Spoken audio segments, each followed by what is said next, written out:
मुरादाबाद के कैंडिडेट जनाब हाजी शहाबुद्दीन साहब, मंडल अध्यक्ष जनाब बाबू आलम साहब, जनाब साजिद सैदी साहब, जिलाध्यक्ष जकी रायनी साहब, मंडल सचिव जनाब वजादुल्ला खान साहब, मुबीन साहब, जनाब सलीम साहब और यहाँ पे तशरीफ लाए हुए मुरादाबाद एतराफ कनाफ से गयूर अवाम दोस्तों, ये आपके दरमियान में इंतखाबी जलसा मजलिस इत्तेहादुल मुस्लिमीन का हो रहा है, जिसमें आपके कायद नबी मिल्लत जनाब बैरिस्टर असदुद्दीन ओवैसी साहब भी तशरीफ फरमा। 2017 का असेंबली इलेक्शन, बहुत सारी सियासी पार्टियां हमारे दरमियान में, कोई नल लेकर के, कोई पंचर साइकिल लेकर के, कोई खूनी पंजे से हाथ मिला करके, कोई डूबते हुए कमल को लेकर के हमारे दरमियान में आकर के हमारे वोटों की भीख चाहता है। लेकिन सवाल ये है, हमें ये तय करना है आने वाली 15 तारीख को कि हमें वोट किसको करना है और क्यों करना है। आपका वोट, उसकी कीमत का अंदाजा आपको नहीं है। आप अपने आप को नहीं पहचान पा रहे, किसी के कहने पर, किसी की बातों में आकर हमें एक जो मौका अल्लाह ने दिया है, हम उस मौके को गंवा देते हैं और अपने वोट को ले जा करके उन लोगों की झोली में डाल देते हैं। हमें 70 साल से बेवकूफ बना रहे। ये आपका वोट, मैं आपको बता दूं, पहले किसी भी इलाके को, किसी भी जिले को, किसी भी विधानसभा को जीतने के लिए किसी वक्त में अपनी जान देनी पड़ती थी, जानें लेनी पड़ती थी, तब जाकर के लोग इलाके को फतेह कर पाते थे। लेकिन अब ऐसा नहीं करना है। जमहूरियत में आपके वोट की जो ताकत है, आप अपनी उंगली का सही इस्तेमाल करके किसी विधानसभा को जीत सकते हैं, किसी लोकसभा को जीत सकते हैं, किसी सूबे को जीत सकते हैं। यह आपके वोट की ताकत है। मेरे दोस्तों, आने वाली 15 तारीख को आपको यह तय करना है कि 5 साल तक हमारा नुमाइंदा जो हमें बेवकूफ बनाता रहा, जिस पार्टी के नुमाइंदों ने हमें बेवकूफ बनाया, क्या हमें फिर उसी पार्टी के नुमाइंदे को चुनना है या इस मर्तबा थोड़ा कुछ अलग करना है। ये मुल्क आजाद हुआ, इस मुल्क की आजादी की लड़ाई में अंग्रेजों के खिलाफ इस मुल्क की सबसे बड़ी अक़लियत ने अपनी जानों का नजराना पेश किया और अपने इस वतन अजीज को अंग्रेजों से आजाद करवाया।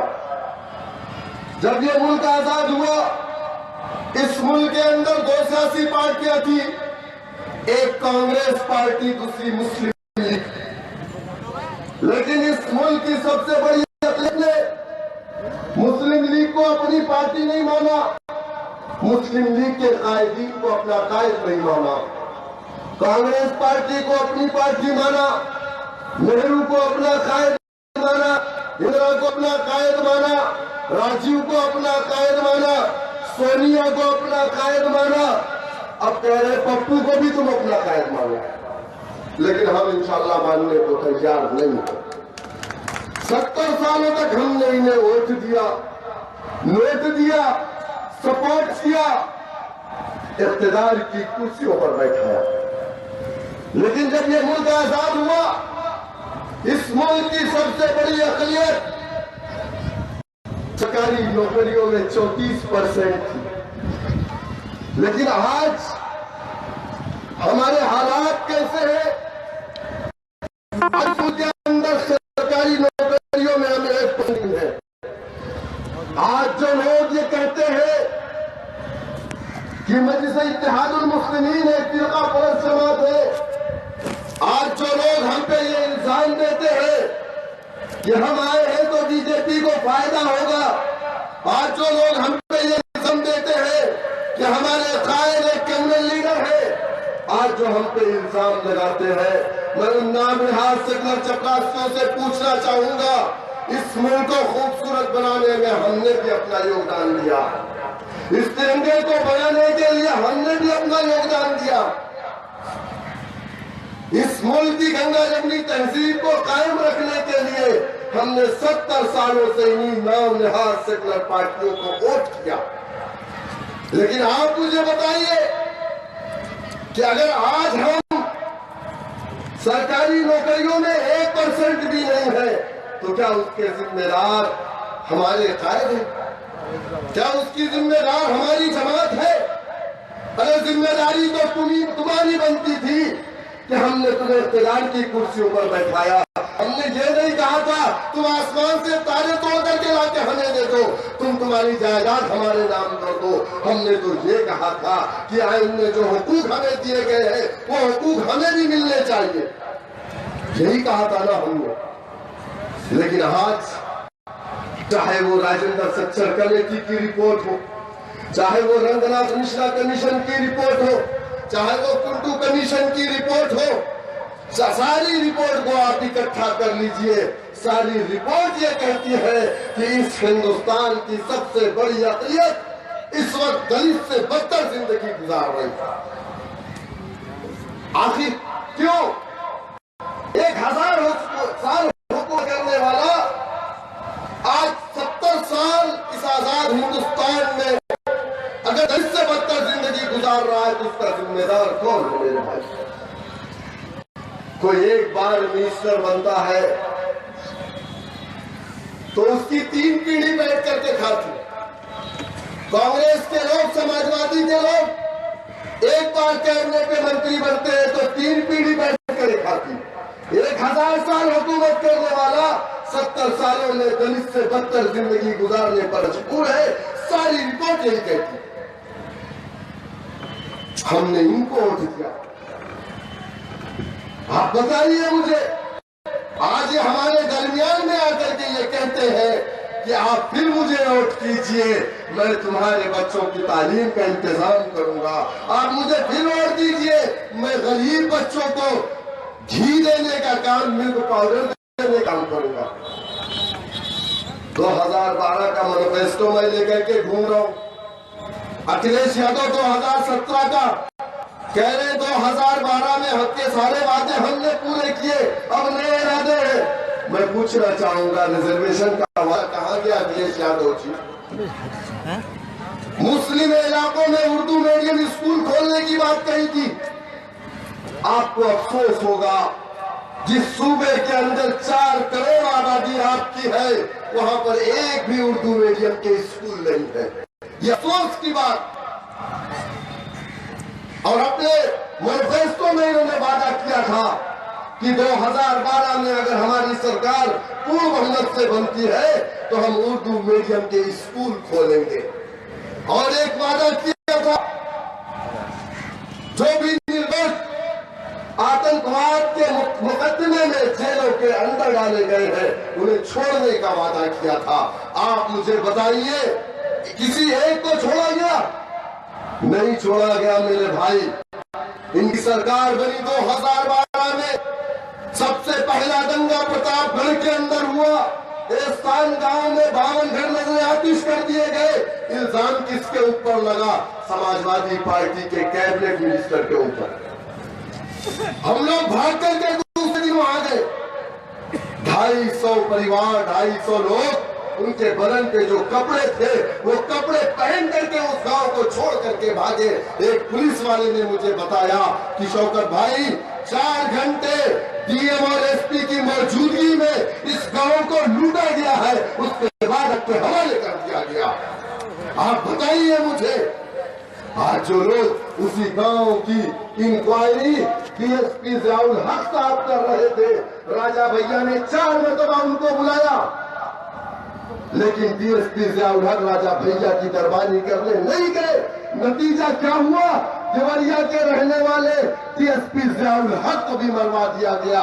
उनकी बीवी परवीन आजाद ने इल्जाम लगाया, आपने भी देखा होगा टीवी स्क्रीन पर, कि मेरे शौहर को किसने मरवाया? राजा भैया ने। 20 साल बाद आपके दरमियान से उत्तर प्रदेश के अंदर कोई एक डीएसपी बन करके आया था और उसे भी मरवा दिया गया। ये गुंडे और माफियाओं की सरकार विकास की बात करते हैं, इनकी सरकार में ये पुलिस भी सुरक्षित नहीं है, तो आवाम की सुरक्षा की गारंटी क्या लेंगे? आप बताइए। और ये फिर हमारे दरमियान में आए और कहते आप मुझे फिर वोट खींचिए। 2013 में क्या हुआ? मुजफ्फरनगर का दंगा, मां सामने बेटी की इज्जत लूटी, बेटी के सामने मां की इज्जत लूटी, 70 से ज्यादा लोगों का कत्ल हुआ और समाजवादी पार्टी का एक भी लीडर समाजवादी पार्टी का मुजफ्फरनगर नहीं गया, क्योंकि मुलायम सिंह यादव ने बुला करके ये कहा था समाजवादी पार्टी के लीडरों से, मिनिस्टरों से कोई मुजफ्फरनगर नहीं गया। आजम खान कुछ लोगों को लेकर के सैर करने टर्की चले गए, मिस्र चले गए और कहां कहां चले गए। बाकी जो बचे हुए थे मुलायम सिंह उनको लेकर के सैबई में बैठ करके नंगा डांस देख रहे थे। आप बताइए मुझे, सारे लोगों की जबानों पे ताला क्यों लग गया था मेरे भाई? Samajwadi party private limited company है और प्राइवेट लिमिटेड कंपनी के नौकरी औकात नहीं है कि वो अपने मालिक के खिलाफ बोल सकेगा। अब आपको ये तय करना है कि आपको नौकर चुनना है, आपको डीलर चुनना है, ये आपको लीडर चुनना है, आपको अपना खादिम चुनना है। क्या चुनना है मेरे भाई? आप अपना खादिम कहते हैं या सही के तबेले का नौकर चुनना चाहते हैं? 15 तारीख को ये फैसला आपको करना है। आप मुझे बताइए कि समाजवादी पार्टी के लोग, आज जो लोग कहते हैं कि हमने ये दिया, वो दिया, लैपटॉप दिया, बेरोजगारी भत्ता दिया, हमें बेरोजगारी भत्ते की जरूरत नहीं है, हमें रोजगार की जरूरत है। आप हमें रोजगार दे दो, सरकारी नौकरी दे दो, हम लैपटॉप भी खरीद लेंगे, टैबलेट भी खरीद लेंगे, स्मार्टफोन भी खरीद लेंगे, हम अपने घर का खर्च भी चला लेंगे। हमें जरूरत नहीं है एक मुनज़्ज़म मंसूबाबंद साजिश के तहत उत्तर प्रदेश के अंदर सबसे बड़ी अक़लियत जहां पर रहती है वहां पर दंगे करवाए गए और दंगे करवा करके उनके कारोबार को लूटा गया, बर्बाद कर दिया गया, माशी हालात इनके खराब कर दिए गए। स्कूल खोलने की बात थी, पुलिस स्टेशन खोल दिया, शराब खाने खोल दिए। आप मुझे बताइए मेरा भाई, आप बैठिए, सबसे बड़े हिंदुस्तान के लीडर यहाँ तशरीफ फरमा है, अब उससे बड़ा कोई लीडर यहाँ आने वाला नहीं। आप बैठिए, आप बैठिए, आप यहाँ देखिए। मेरे दोस्तों, मैं आपसे कहना चाहूंगा, समाजवादी पार्टी ने अपने नए मैनिफेस्टो में वादा किया हम घी देंगे। क्या देंगे? घी देंगे। और बीजेपी ने भी कहा कि हम भी घी देंगे। इसने कहा हम लैपटॉप देंगे, बीजेपी ने कहा हम भी लैपटॉप देंगे। इन्होंने कहा हम स्मार्टफोन देंगे, बीजेपी ने कहा हम भी स्मार्टफोन देंगे। मुझे तो लगता है इन लोगों का मैनिफेस्टो आरएसएस के हेडक्वार्टर नागपुर में तैयार हुआ है। एक साथ इन लोगों का मैनिफेस्टो तैयार हुआ है। मेरे दोस्त, समझो, शिवपाल यादव की वो बात आपको याद है जिसमें उन्होंने कहा था कि प्रोफेसर राम गोपाल यादव बीजेपी के नेताओं से मिलते हैं? आप बताइए, याद है कि नहीं? भूल गए आप? अब आपको ये समझने की जरूरत है कि समाजवादी पार्टी में और कितने लीडर हैं जो बीजेपी का लिबादा हो रहे हुए, समाजवाद का लिबादा हो रहे हुए बैठे हुए हैं। मेरे दोस्तों, क्योंकि हमारे दरमियान में बिहार के सूबाई सदर और 3 बार के एमएलए जनाब आप यहाँ तशरीफ फरमा है। मैं चाहता हूँ कि नकीब मिल्लत जनाब बैरिस्टर अज़हरुद्दीन ओवैसी साहब से पहले उनका खिताब हो और आप खामोशी से उनके खिताब को सुने। तो मैं दावत दूंगा जनाब अख्तरुल ईमान साहब को तशरीफ लाए और अपने खिताब से